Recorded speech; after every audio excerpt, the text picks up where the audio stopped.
तर भाजपने कशा प्रकारे खेळ केला की त्यांना हे माहिती आहे की पुढे मुंबई महानगरपालिकेच्या निवडणुका आहेत. तर त्या बरोबर. निवडणुकांमध्ये एका काळी एक असं होतं की महाराष्ट्र स्थापन झाल्यानंतर त्याच्यानंतर मुंबई जर आपण पाहिली तर मुंबईमध्ये 70 ते 80% मराठी माणसं होती. बरोबर. परंतु आज जर त्याची अवस्था आपण पाहाल तर आपण 20 ते 22% आलोय. आणि त्यांना हे माहिती पडलं की मुंबईमध्ये आम्हाला यांची गरज नाहीये. भाजप हा पक्ष युज अँड थ्रोवाला पक्ष आहे.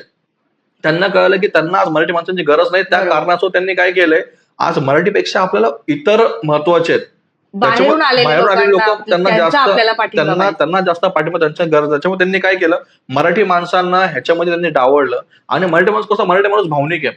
मराठी माणसं लोक काय करतील आता आता तुम्हाला हे पण तुम्हाला सांगतो पुढे, आता ह्याच्या पुढे काय हे लोक करतील.